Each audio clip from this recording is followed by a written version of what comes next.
Bonjour à tous et à toutes. Je vais vous montrer la plantation de rats. Bon, je les plante un petit peu plus tôt que d'habitude parce que dans notre région, dans le département, ils risquent de flotter durant ce week-end. Donc, exceptionnellement, je les fais aujourd'hui, notamment les rats. Et demain, je ferai les Mona Lisa. De variétés de patates différentes. La rate, elle ressemble à celle-là. Si vous avez un doute de la rate, elle peut ressembler à un rein. Peut-être pas tout à fait, mais voilà. Et là, voici le germe. Donc voilà. Donc là, je vais vous montrer la plantation. Voilà. Je prends mes gants aussi. Mon petit plantoir à bulbe. Ce qu'il faut savoir, l'avantage d'utiliser, c'est qu'on peut y appuyer. Hop. Là, je vais vous montrer exceptionnellement le trou. Hop, je fais comme ceci. Là. Là, normalement, il y a la terre. Et pour tout relâcher, j'appuie comme ceci. Maintenant, je vais vous montrer avec la patte. Là, les rats. Hop, là, la rate qui est à ce niveau, à peu près. Je la décale un peu pour pouvoir faire mon trou. Donc, je vous ai expliqué. J'enfonce, je soulève. Ce que je pense bien à faire, c'est mettre les germes face en haut, parce que c'est là que les tiges vont pouvoir sortir. Si vous y mettez comme ça risque de mettre du temps. Après, tout dépend où est placé votre germe. Après, il peut y en avoir qui sont plantés comme ceci. Donc, vous pouvez y mettre comme ça ou en biais. Vous voyez la différence? Hop, je la replante, je la mets comme ceci. Je rebouge comme je vous ai expliqué. Ok, j'appuie avec ceci. Là, hop. Je vais vous montrer la lignée entièrement. Vous la décalez comme je vous ai expliqué. Vous essayez de faire à peu près droit. Après, si c'est pas super droit, c'est pas super grave. Hein. Là, comme je vous disais, il y a des germes qui ont poussé sur le bout. Donc, je l'arrête. Je vais pouvoir la mettre comme ceci. Après, ça, comme je vous ai dit, ça dépend du où il y a le germe. Hop, et je rebouche.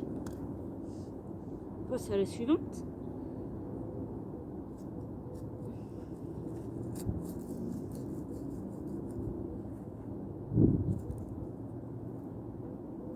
Hop, je vais pouvoir la mettre comme ceci. Un peu bien en même temps. Ça craint pas bien. Parce qu'il y a d'autres germes dessus.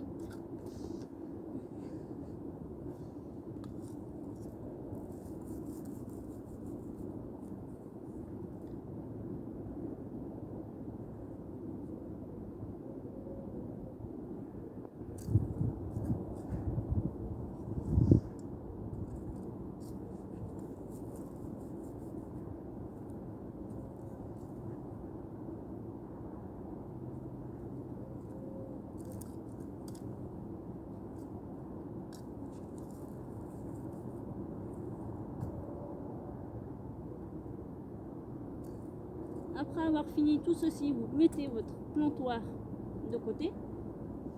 Et ce que je vais faire, je vais rabattre la terre de chaque côté pour en faire une butte.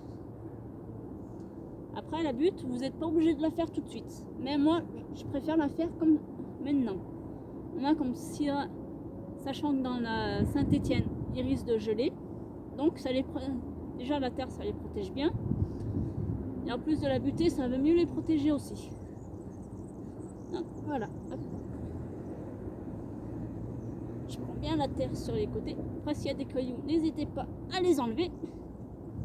Vous essayez de tasser un petit peu, mais pas trop en même temps.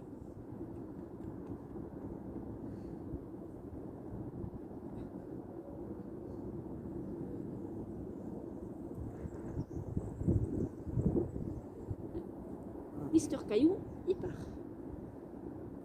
Voilà. Hop. Parce qu'après, si vous plantez sur un petit tas de cailloux, même la patate, comme les graines, a du mal à supporter.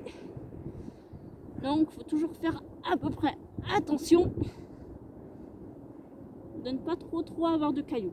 Je dis pas qu'il en faut pas, mais faut pas qu'il y en ait tout le tour du ventre, non, tout le tour du terrain. Comme ceci. Bon, c'est pas chose facile, mais il faut le faire. Moi, je le fais à la main parce que c'est pas un grand terrain non plus. Comme ceci. Voilà. Après avoir fait ça, faudra bien éventuellement arroser. Mais moi, exceptionnellement, j'ai pas tout fini. J'ai fait que 3 rangées puis tout à l'heure. Aussi, une chose que je vous ai pas précisé, quand vous faites votre plantation, n'hésitez pas à étaler toutes vos patates pour vraiment voir la quantité, l'espace que vous avez. Donc voilà. Ce qui vous et aussi, quand vous avez acheté vos patates un mois à l'avance, faites en sorte, ou même quelques jours, juste avant que vous les plantiez, n'hésitez pas à compter le nombre de patates que vous avez. Ça vous permet de savoir le nombre de lignes que vous pouvez faire. Et comme je viens de vous expliquer juste avant, avec la quantité que vous avez de patates, n'hésitez pas à faire votre plan, votre espace. Donc voilà. Et une chose, après avoir planté tout ça, n'hésitez pas à mettre un coup d'eau. La principale chose. Même s'il risque de pleuvoir dans les prochains jours, tout dépend de la région où vous êtes. Aussi, ce qu'il faut savoir, c'est que dans les lieux où sont en haute altitude, par exemple, on va prendre l'exemple de la Haute-Loire. Les patates ne se plantent pas maintenant. Elles se plantent un mois après. Fin avril, début mai à peu près. Pour vous donner une autre idée, ça dépend vraiment des régions. Voilà. Comme je vous ai dit, n'hésitez pas après avoir fait tout ça, planter et buter, arroser.